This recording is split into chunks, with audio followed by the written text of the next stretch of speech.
The Acquired History of Medicine. Today, medicine often seems fast and modern people visit hospitals, take tablets or receive treatment, developed by scientists and doctors. But the history of medicine began in a much quieter and slower way. Long ago, people did not have hospitals or pharmacies. When someone became sick, families relied on simple knowledge passed from one generation to the next. The first healers in early communities. Certain people became known for helping the sick. These healers did not wear white coats or use modern tools. Instead, they observed nature carefully. They noticed that certain plants had special effects on the body. Some plants reduced pain, others helped wounds heal. Over time, healers collected this knowledge. They remembered which leaves, roots, and herbs could help different illnesses. Medicine from nature. Many early medicines came directly from the natural world. People used tree bark, flowers, roots, and seeds. Sometimes the plants were boiled to make tea. Sometimes they were crushed into a paste and placed on wounds. The process was simple and slow, but it helped many people recover.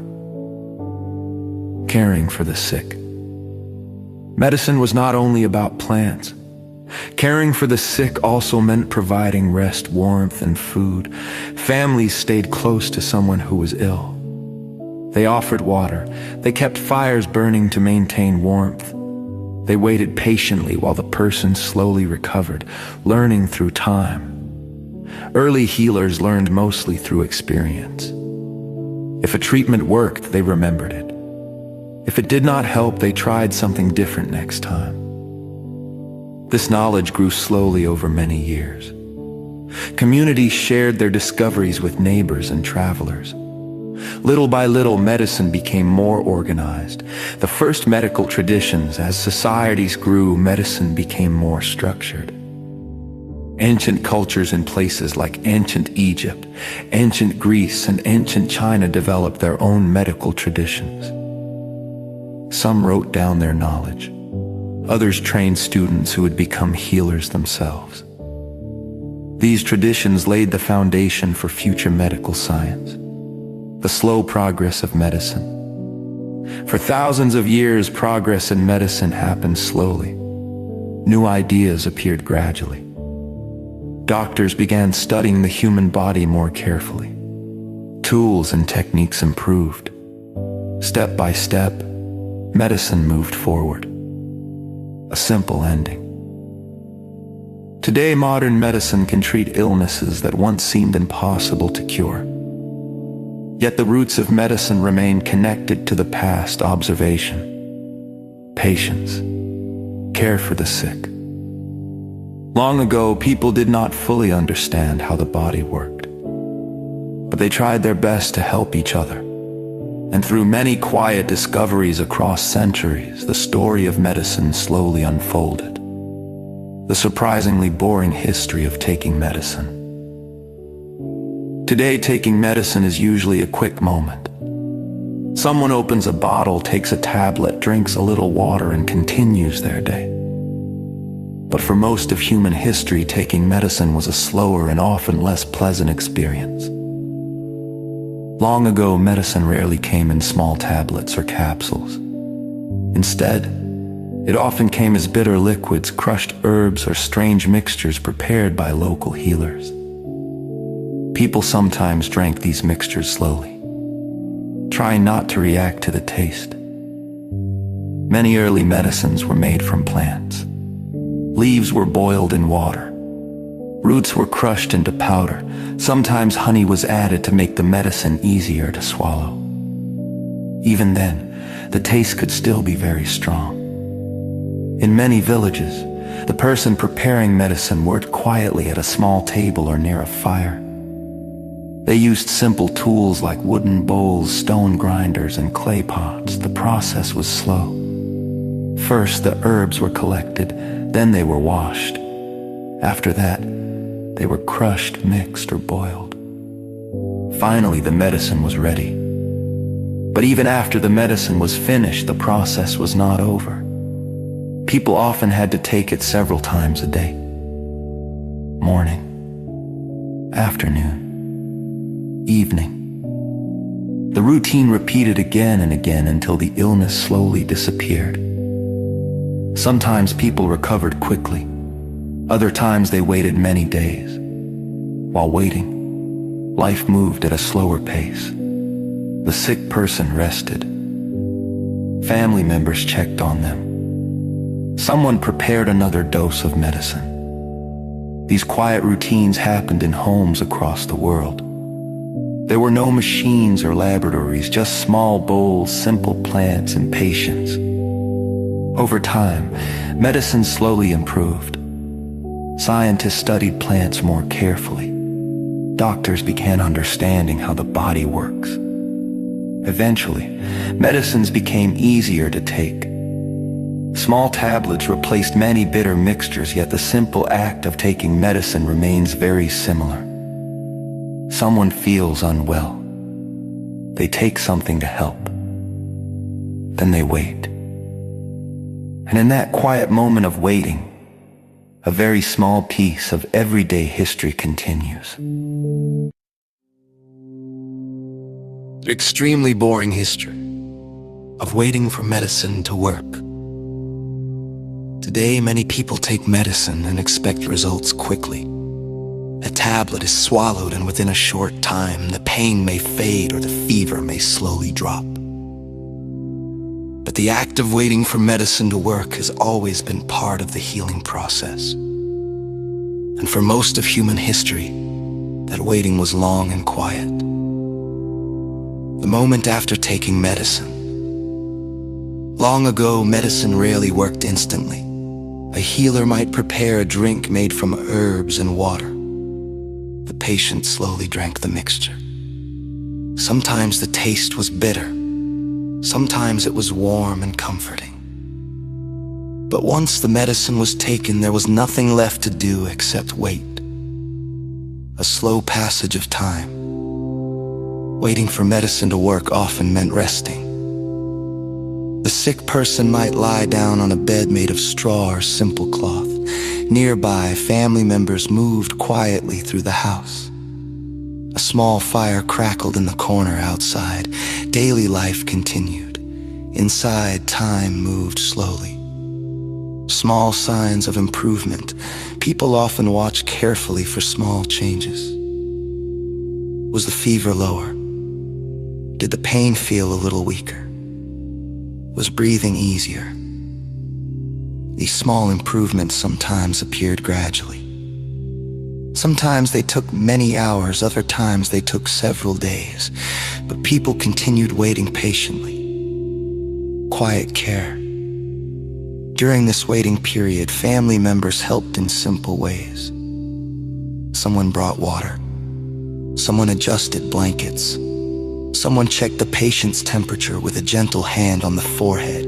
These small acts of care were as important as the medicine itself. They created comfort during a difficult time. The long tradition of patience across villages, towns, and cities, people shared the same quiet experience. They took medicine, then they waited. There was no hurry. Healing followed its own slow rhythm. Day after day, this routine repeated across generations. A simple ending. Even today, medicine still requires patience. A person takes a pill. They sit quietly. They wait for relief. And although modern medicine is much faster than before, the basic experience remains the same. Take the medicine. Rest, wait, and slowly the body begins to heal. It may not be exciting, it may not be dramatic, but it is one of the quiet routines that has existed throughout human history. The extremely boring history of lying in bed when sick. When people become sick today, one of the most common pieces of advice is very simple. Get some rest.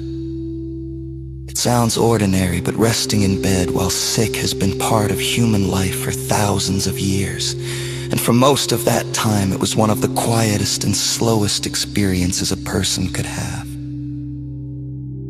The first sign of illness. Long ago, illness often began quietly.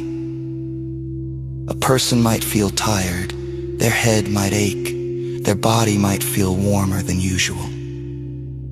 When this happened, the person often stopped working and went home to rest.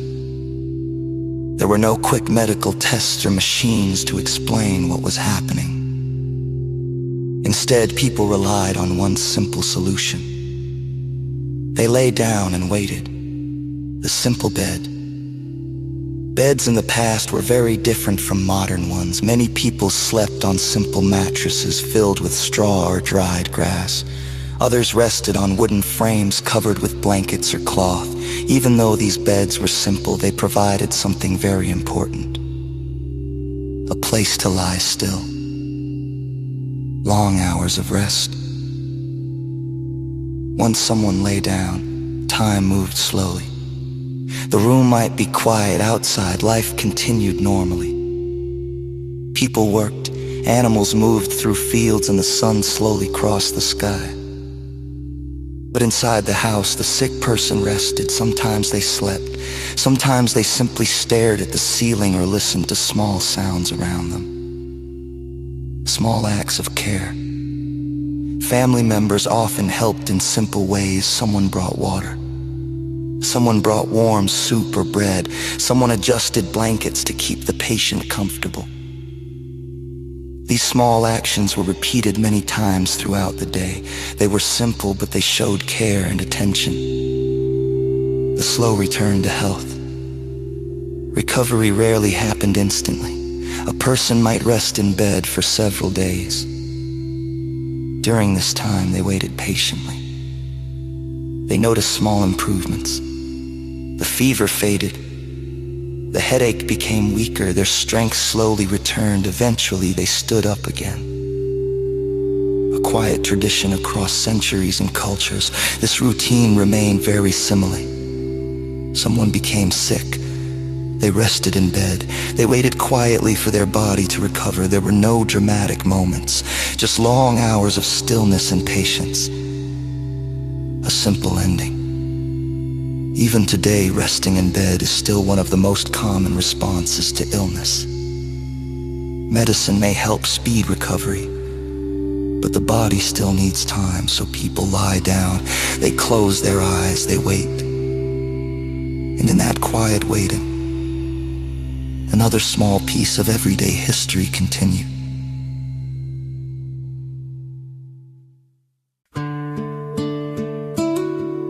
The quiet history of drinking soup when sick. When someone feels sick today, a common suggestion is very simple. Drink some soup. Warm soup is often seen as comforting, easy to swallow, and gentle on the stomach.